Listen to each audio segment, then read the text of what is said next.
Okay, Paul, over to you. Um, Thank you, Robert, and thank you, Bruce. I appreciate the opportunity.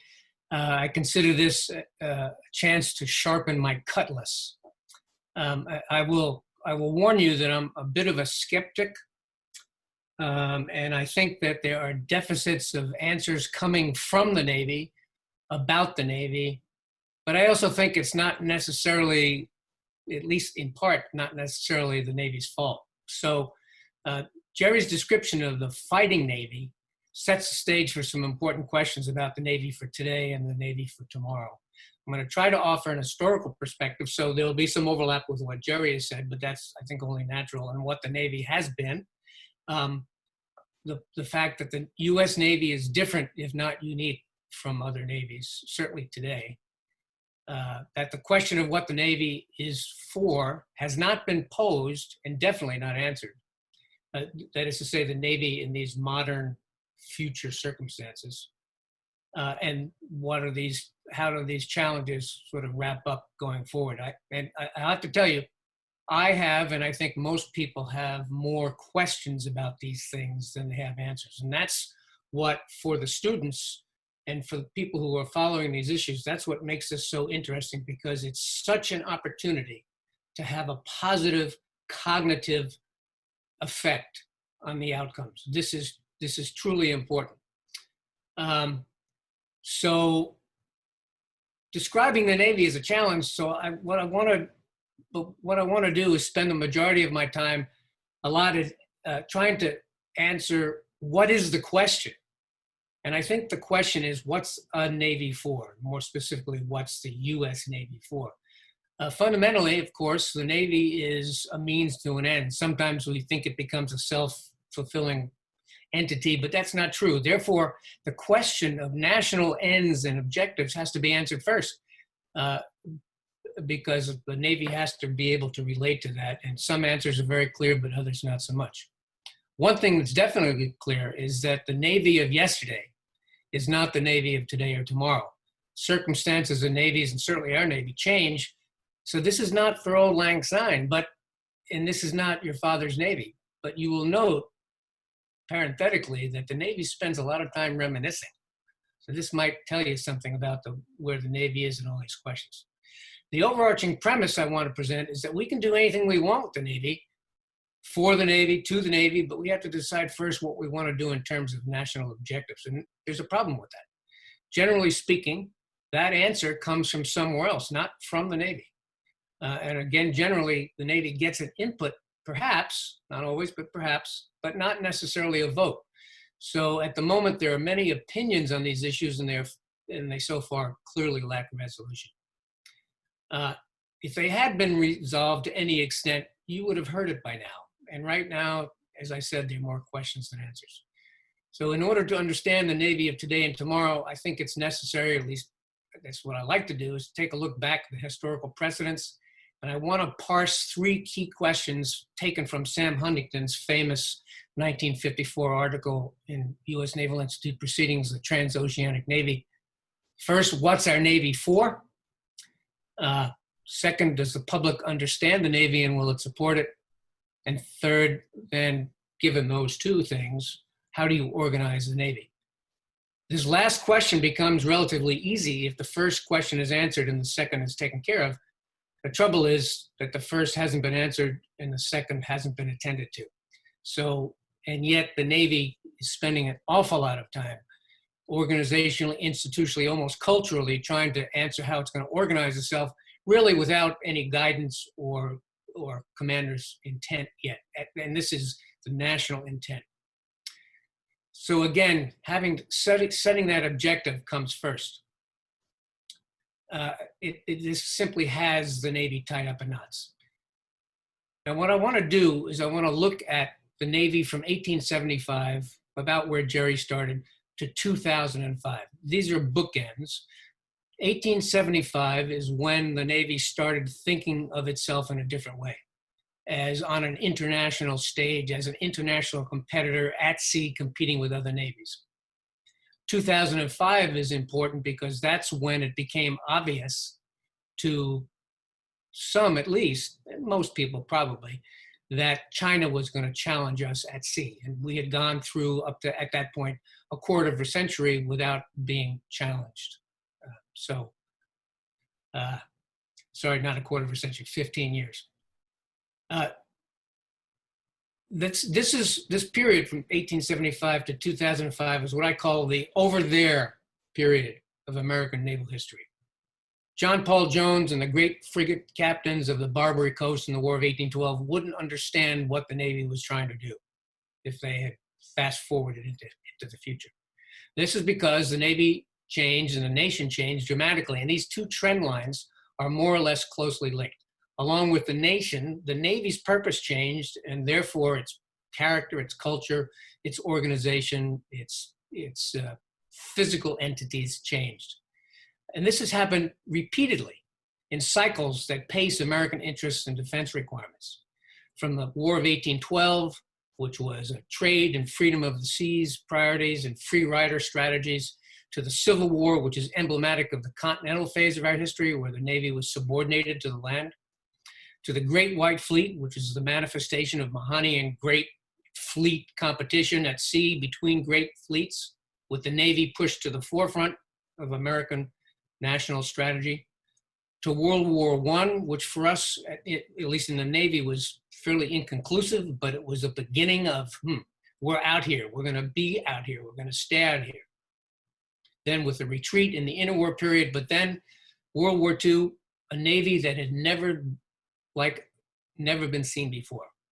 The birth of the offensive from the sea transoceanic fleet in its American incarnation. That's a mouthful, but it's important to understand that this was very different. There were some British antecedents to this, but this was really different. And as has been mentioned, we had, by the end of the war, 6,600 ships. That's like 20 times the size of the fleet today. The virtual annihilation of our opponents, that had never been done before, and building conceptually for 40 years and physically from 1934. Then we come to the nuclear age, and at the outset of the nuclear age, the Navy was devalued and on the defensive domestically and then revalued and restored. And then the Cold War, with growing and enduring challenges at sea, at first in support of the land campaigns, because there wasn't much of a Soviet Navy at the beginning, and then against the greatly expanded, tremendously powerful Soviet Navy, and with great technological and operational and strategic innovation. So from 1875 to 2005, the premise was the Navy over there, influencing the rimland of Eurasia in geopolitically relevant areas. This was not a continuous arc of development for the Navy. There were disruptions, as I said, after World War I, at the outset of the nuclear age, and then most saliently at the end of the Cold War, and we're still involved in that now. So during this period, we had three great navalist presidents: Teddy Roosevelt, his cousin Franklin, and Ronald Reagan. Now they brought in their own minds this notion of national power and naval power and how those two things intersect. They were predisposed to naval alternatives, and they understood and saw implicitly how to use their navies to great national advantage. They had in their minds, and the Navy didn't have any problem helping them with this, answering the question, what's a Navy for? And in some cases, maritime power seemed to the existing ideas that they had of the Navy presupposed the answer. This is a very interesting push-pull dynamic with the Navy affecting the policy that is in fact designed to affect the Navy. So it's kind of circular.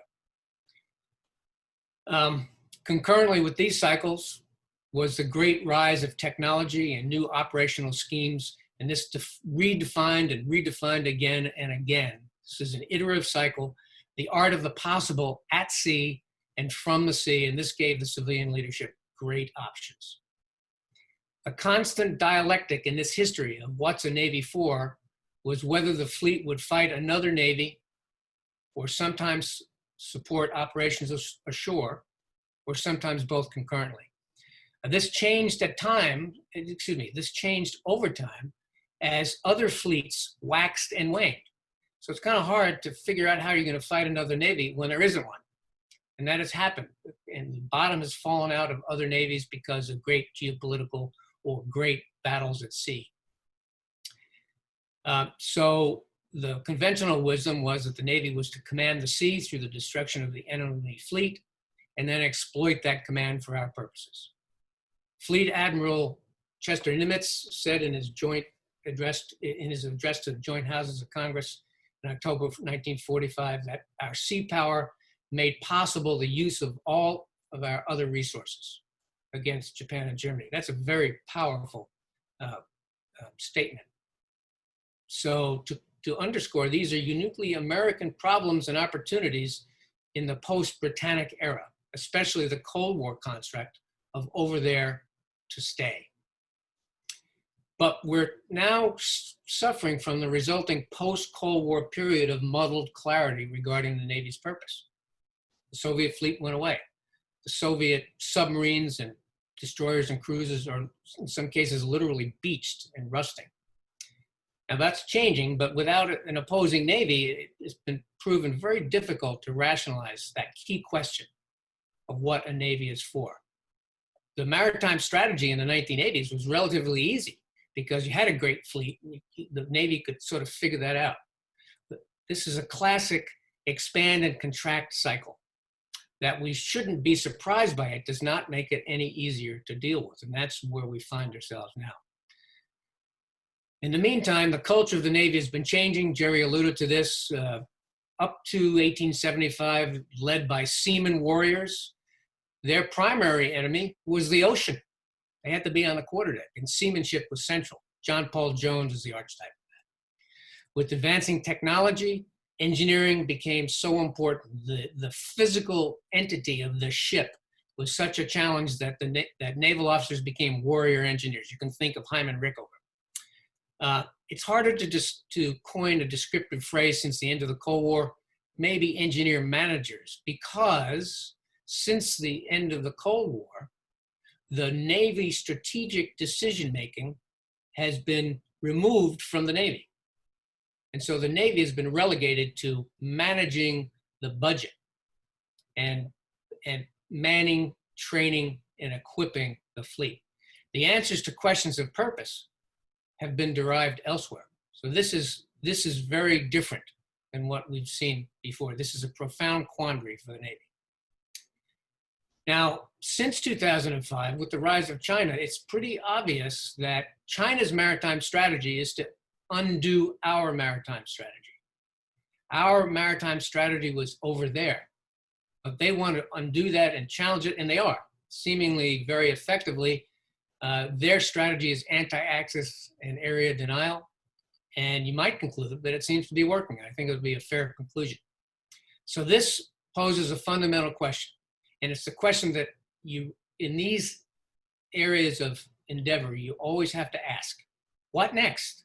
Okay, so what comes next? What will be our national objective during this period of renewed great power competition? In other words, what's the commander's intent going to be for the Navy? Are we going to resort to form and push forward over there in order to dominate the rimland of Asia, to preclude its dominance by an inimical power opposed to our own national interest? So this issue from the Navy's perspective of what a Navy is for closely parallels and depends upon what what the country is going to do. And my sense of this is that that answer at the national level, despite all the churn that you hear and despite all the thinking that's going on, for practical purposes has hardly been posed, really, and certainly not answered. There's a great division on Main Street and High Street and in the halls of Congress about how we're going to approach China. So this is exacerbated because of the long naval holiday we are just finishing up. Even without this holiday, we don't have much to do. And don't get me wrong, the fleet's been very active, but not at this national strategic level. As geopolitical and national circumstances change, the question to what a Navy is for changes. And that highlights the organization question for the Navy. Man, train, and equip the fleet for what purpose? To what ends? So they flow from why a Navy, and in particular, why this future Navy? Those are the questions that are going to be determined by this. So there are mutually reinforcing holdbacks preventing decision and action that are these required prerequisites. China and the nature of our strategic relationship. A lot of people don't want to screw up the deal they have with China in terms of business and economics. There's clearly an inherent national reluctance to fight in cold blood. In other words, okay, we're going to start planning now to fight in 15 years. The US typically doesn't work that way. I would say, and apologies to those present and listening, that a strategically passive officer corps has become conditioned to manage, not to fight. There's also the conundrum of rapid technological change, which means, oh crap, do we have to rebuild everything we've got? Yes, in fact, that's true. And then how much will this cost, and where the heck is the money going to come from? So this is the part about reassuring and convincing the public and the Congress, because in order for any of this to work from a naval perspective or any other military perspective, the juice has got to be worth the squeeze. And right now, that argument has not been made by the Navy or anybody else for what essentially would have to amount to a rebuilding of the Navy. So this raises, in my mind, a very interesting question. Can the Navy lead itself out of this? Can the Navy actually lead the nation? Can the Navy offer plausible, attractive war at sea, war from the sea alternatives that enable presidents now and in the future to say, yeah, I've got it. Now I know how I want to use the Navy. You are right, Admiral, or you're right, if it comes from the bottom up, Lieutenant, about this view of Navy. So there are going to be very different naval options put forward. Are they going to be liberal globalism, back to the future and back to trying to maintain a status quo with China? Is it going to be defensive realism, maybe pulling back to something like offshore balancing? Or might it be engage realism, forward, over there, war at sea for control of the global maritime commons? I don't know. And we have to get to the point where people can know, because the Navy has to know. So for the Navy, to wrap up, 4 key questions. Without clear national guidance, can the Navy perceive these changed strategic circumstances and therefore conceive and anticipate what is being asked implicitly of it, because it might not get explicit guidance? Can the Navy, number 2, rationalize its role and express its requirements to the Congress and to the public? The historical record is very clear about how this worked in the run-up to World War II. It was an amazing thing. And then again in the mid-'80s. Can the Navy adjust organizationally to these new circumstances, incorporating new technologies, competing strategically on the great power board, and evolving required operational and tactical responses? This is tremendously challenging work, and it's going to require an entirely reordered officer corps that some would call warrior scholars who can think first effectively in the long term and in the short term. And finally, to reiterate, can the Navy lead the process of answering that key question? What's a Navy for?